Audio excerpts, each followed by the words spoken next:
Hey everyone, my name is Duan Robinson, and today I want to talk about an arrest that was made earlier this week.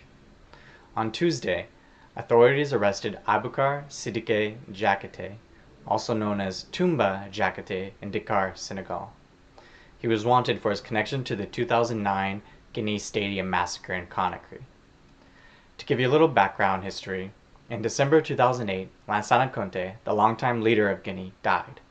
Captain Dadis Camara seized power in a military coup and promised everyone that a new president would be elected shortly after. However, no new elections took place and people began to protest. Pro-democracy opposition groups selected Conakry's main soccer stadium as the site of a protest on September 28, 2009.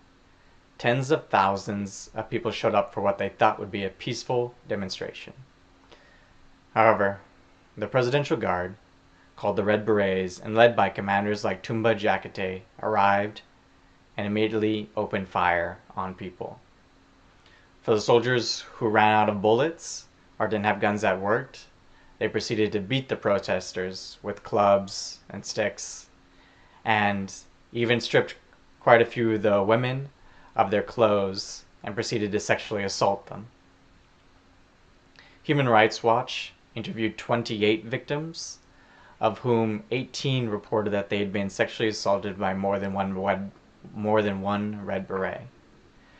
The proof is shown in the scars bore from the knives and bayonets. The attack on the stadium was premeditated, as the soldiers had set up barricades on the streets around the stadium, had blocked several of the exits, and had even attached metal wires to the fences in order to electrify them. What was more upsetting to me when I found out about this massacre when I became a Peace Corps volunteer in 2011 was that very few arrests had been made.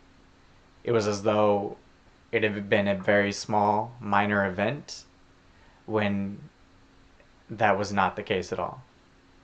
You see, a stadium is situated in the heart of Conakry, meaning there isn't a single person who lived in Conakry as a citizen, as a foreigner, as a traveler, or what, and could have said that they did not know what had happened that day. Over 150 people died. Over 1,200 people were injured.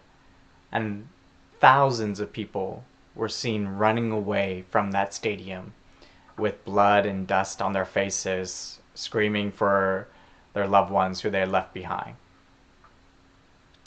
When I was a volunteer, people had asked me if I wanted to see footage of the attack. And that startled me to know that there were plenty of people holding cell phone footage of inside the stadium, outside the stadium, and showing everything that had happened that day. I never saw that footage because I didn't need to.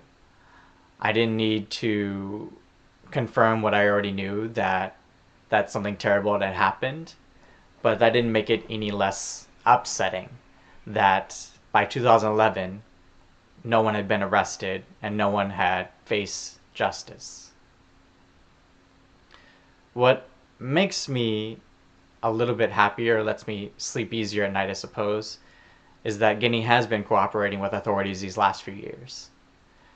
In conjunction with the international community, they've coordinated investigations, recorded hundreds of interviews, and collected mountains of evidence. Authorities have arrested well over a dozen people connected to the 2009 Stadium Massacre, but those people have still not faced a single trial in over 2 years.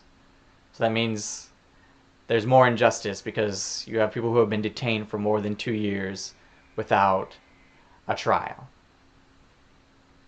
Additionally, many more people who were involved that day, either as soldiers, as politicians, as commanders, or some other sort of enablers, they're still working in the military, are holding positions of power and influence.